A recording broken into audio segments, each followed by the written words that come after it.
Bună ziua, prieteni, și bine ați venit pe canalul nostru. Dacă afară este rece, deci trebuie să ne căutăm de lucru în casă. Eu vreau să fac o pogača din asta, dar cu brânză sărată. O să vedeți cum fac.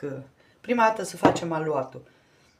Aici am pus 300 de ml de lapte călduț. O să pun un plic de 7 grame de drojdie. Dacă nu puneți 25 de grame de drojdie proaspătă, o lingură de zahăr. Așa, amestecăm. Avem nevoie de un albuș. Albușul punem aici. Gălbenușul lăsăm pentru că ne trebuie la uns deasupra. Uite mă că nu vrea să-și dea drumul. Așa. Asta lăsăm deoparte.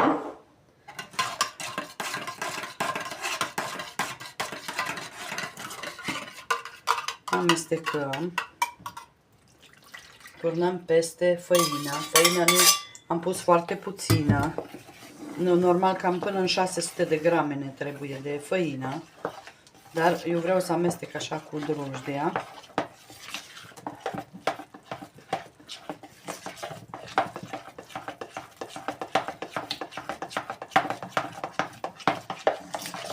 Dacă doriți, puteți să o lăsați la crescut, deci puțin. Dacă nu, faceți direct cum fac eu. Așa, punem mai făină.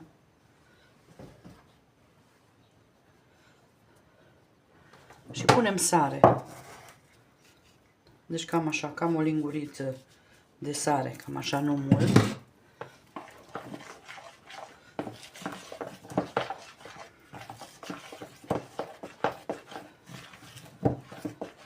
Ulei ne trebuie cam 50 de mililitri. Eu îl pun aici tot.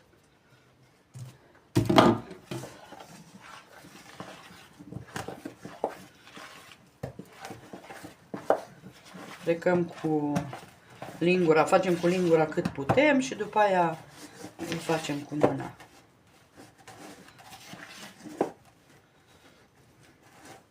Haideți să ne curățăm lingura și să începem să-l facem puțin cu mâna.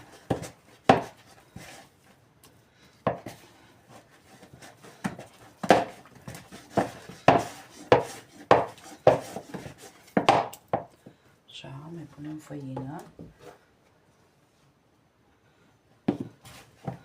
Punem câte puțină ca să ne iasă un aluat.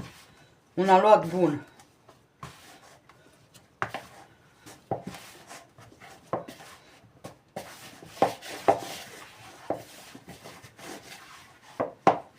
Eu să-l pun pe masă de lucru.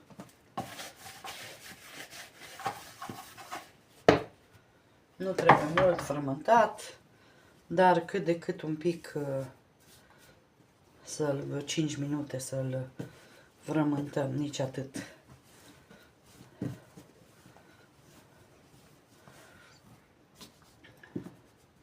Punem făină pe latul de lucru ca să nu ni se lipească. Ca să-mi curăț eu mâinile, că altfel în continuu se lipește. Puteți să-l faceți și la robot. Nu știu cum e vremea la dumneavoastră, dar la noi nici nu a plouat. A plouat foarte puțin.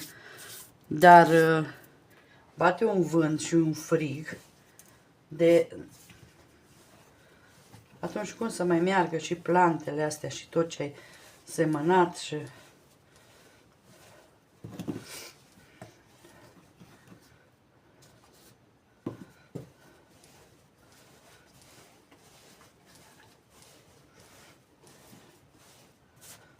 O să avem nevoie de brânză sărată.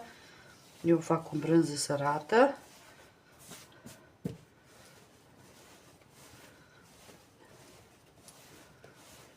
Feta, telemea, ce doriți. Puneți.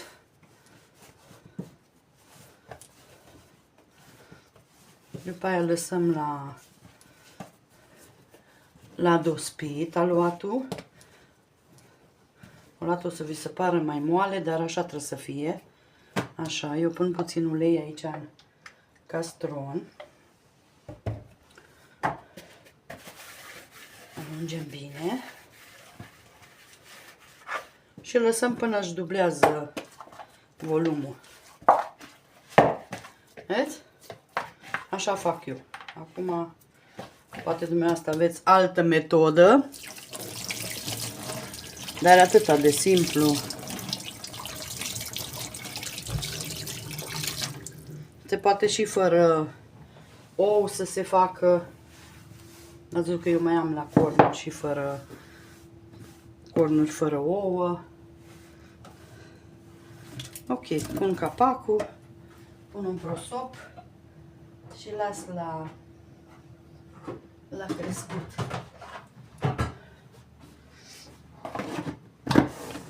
Așa și lăsăm la crescut. Și o să revin. Haideți, dragile mele, să vedem aluatul. Aluatul, eu zic, o crescut suficient. Acum punem făina aici, pe blatul de lucru. O crescut foarte fain. Și acum noi îl facem în 10 biluțe. Tăiem prima dată așa în jumate. 1, 2, 3, 4, 5.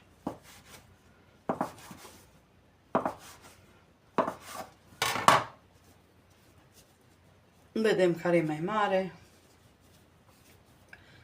Îl facem așa bile și îl mai lăsăm la cam vreo 10 minute la odihnit după ce l-am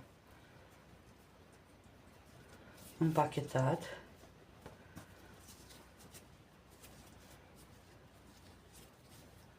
Și după aia o să vă arăt ce fac cu el, să-mi aduc tava.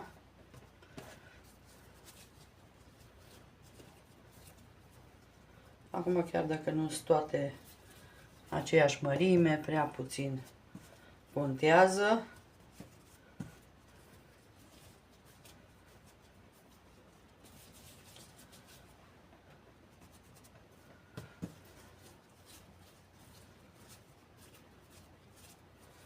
Am luat-o crescut frumos, că e cald în casă.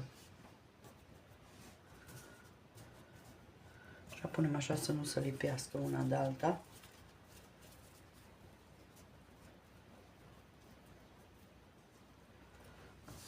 Așa.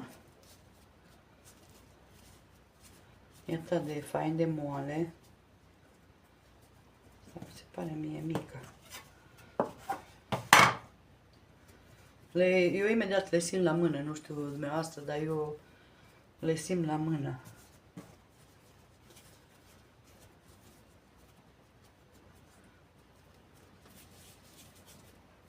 Atât. Nu trebuie mult lucrat cu ele.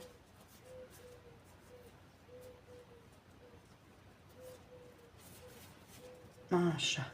Și după aia eu le acopăr, le las 10 minute, până atunci îmi pregătesc brânza, untul, ce ne trebuie. Și vă arăt. Haideți să vă arăt. Eu am pus aici niște brânză sărată. Puteți să faceți numai cu feta dacă doriți. Și aici am mozzarella rasă.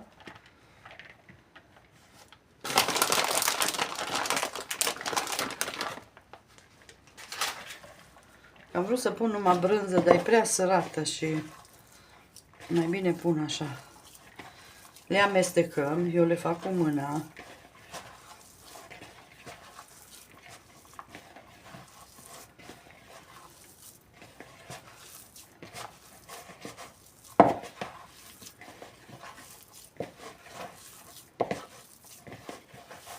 Acum cred că nu e mai așa sărată.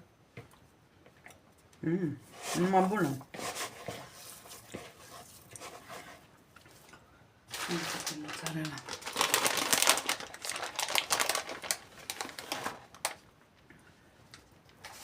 Acum, dacă nu aveți brânză sărată sau aveți feta, dar nu din aia la cutie, din aia la vid, ca aia nu e așa sărată. Puteți să puneți, o tăiați bucățele și acum eu din astea trebuie să fac 20 de bucăți. O să le pun aici. Nu le fac mari. Așa ca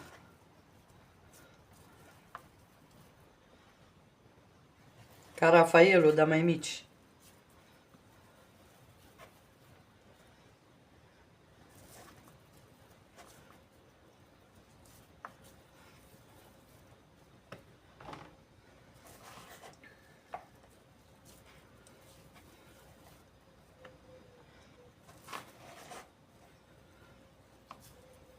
Eu le fac rotunde, că puteți să le faceți și așa, vedeți? Uitați, și așa, în unghiuțe puteți să le faceți. Hai să încercăm și așa să facem. Deci, practic, 20 din astea ne trebuie.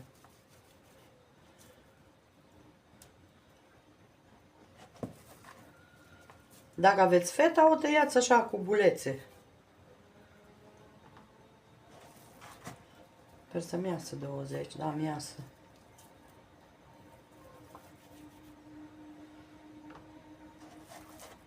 Și mai rămâne. Așa că dacă vede soțul, îi spune să-i fac macarone.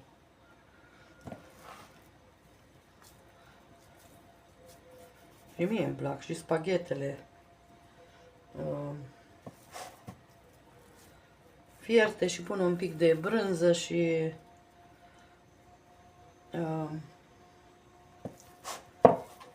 cașcaval și e gata cina sau și la prânz, dacă avem ciorbă, putem să mâncăm.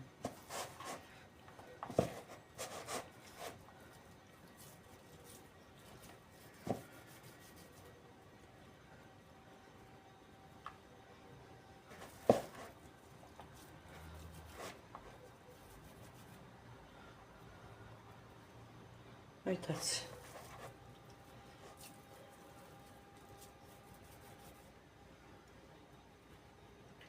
Le fac așa că mai bine, dacă e bucat, așa mai bine puteți să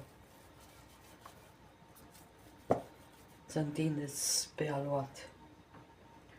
Ia să facem noi și astea. Tot așa. Dreptunghiulare. Bine, că puteți să le faceți și pe aluat, nu e problemă.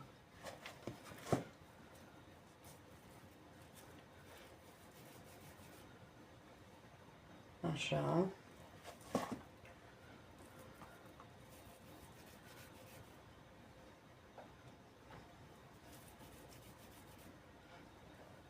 Bun.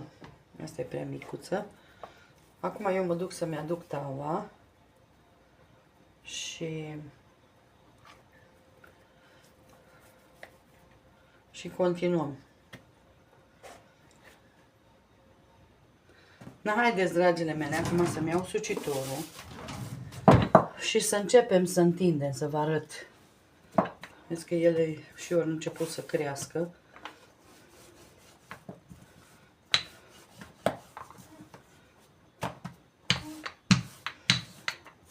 Întindem așa cam, vă arăt eu cu nu știu câți centimetri, dar să fie nici rotunde, nici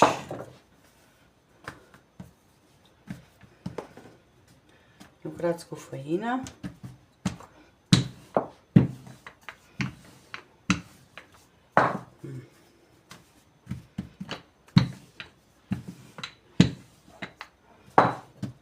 Așa.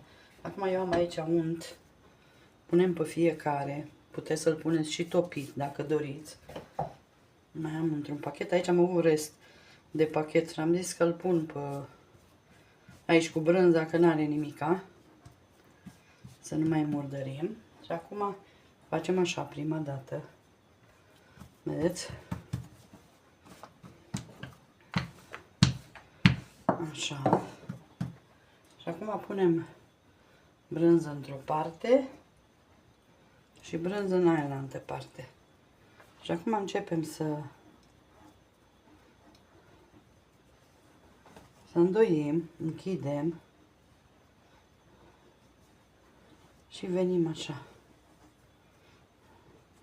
Acum, de câte ori merge, știți?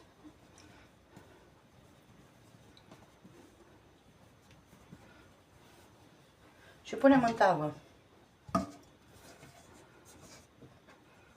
Vedeți? Așa. Le punem în tavă. Haideți că mai vă arăt una, ca să înțelegeți.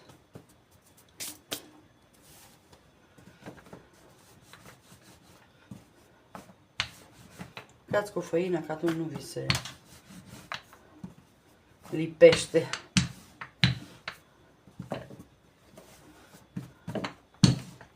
Calotul e foarte moale, e fain. Deci se poate.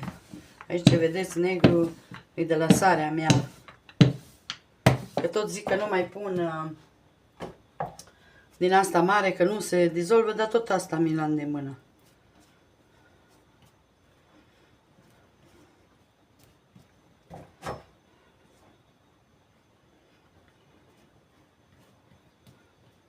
Așa, nu trebuie mult. Să zic cam o linguriță de...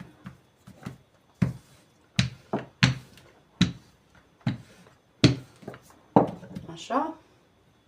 Punem o bucată aici, una aici.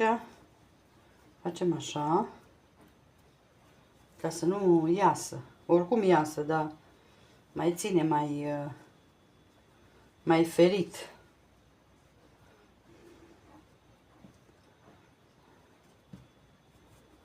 Vedeți? Și astea le unim.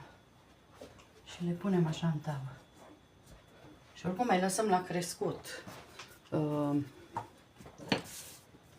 Cam un sfert de oră, cam așa. Și după aceea le ungem și le dăm la copt.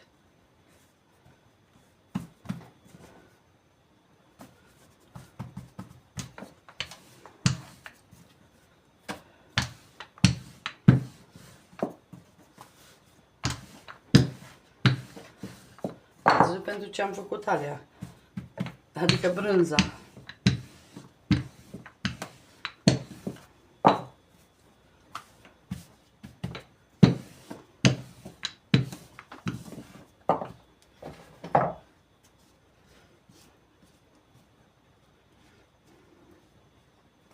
Untul ăsta pus așa pe aluat, le dă pufoșenia aia. Vedeți? Așa. Tindem, dar nu mult. Punem aluatul.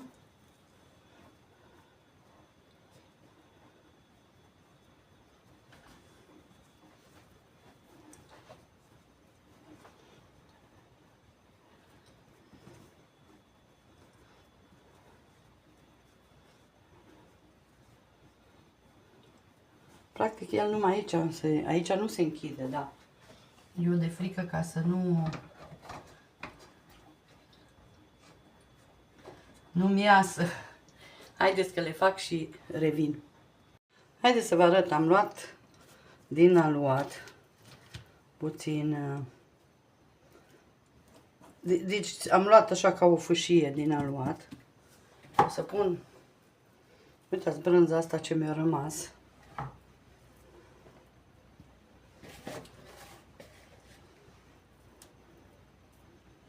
Ca să nu mai țin pe aici. Și facem așa, ca melci, știți?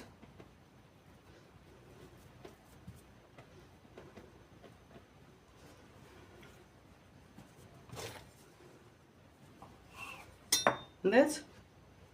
Și o să pun aici în mijloc.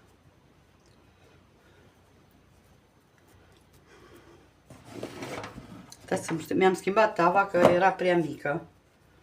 Așa.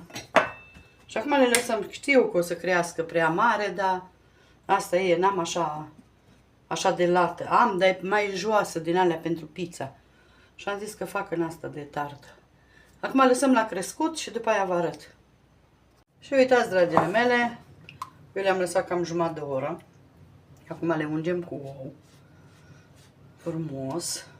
De galbene ou de casă. V-am zis că o să crească în asta ca nebuna, dar nu am alta care... Am una, dar nu ține, mai ține arcul la ea. Și nu mai am formă de inimă și nu pot să o fac astea, că nu mi-iasă bine.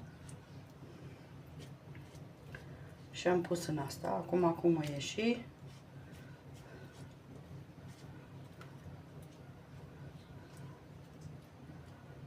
Așa, ungem bine peste tot, ca să fie frumoasă.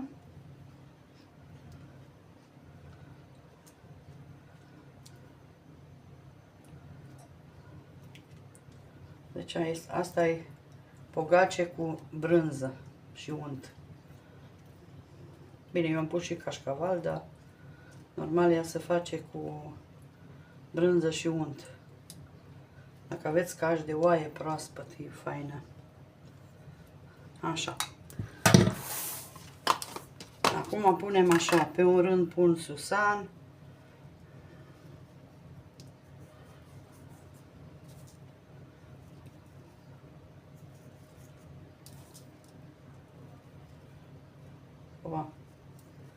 Era să greșesc.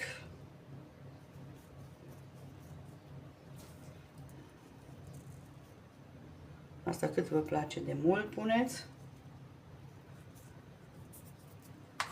Și pe un rând o să pun chimion. O stai că aici o să punem așa. Pe unul susan și pe unul chimion.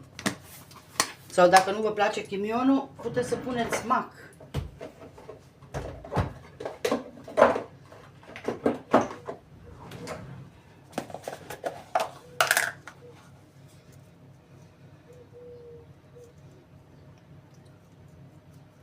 Nu ne place chimionul.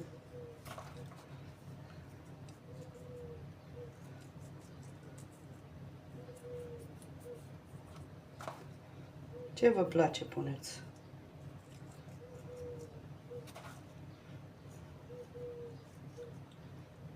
E înghesuită și aici, dar merge.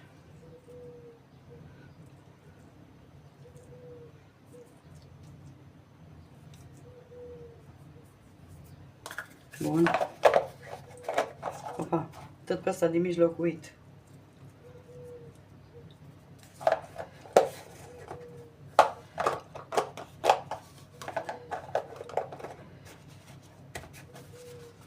Așa, și acum o dăm la cuptor. 180 de grade. Acum până se coace frumos. Vedeți ce faină e? Super faină. O să vă arăt după ce e coaptă.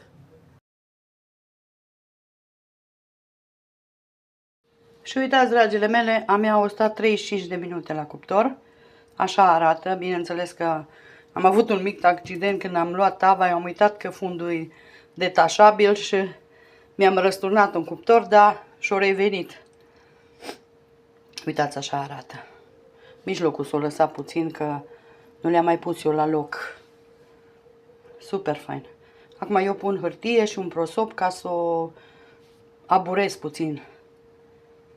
Sper să revin cu secțiunea să vă arăt. Adică să rup din ea. Numai trebuie să o las puțin să răcească. Și haideți, dragile mele, dacă tot asta s-a desfăcut, haideți să vă rup, să vă arăt. Uitați. Uitați ce bunătate aici. Acum e mai rece. Deci nu este rece de tot.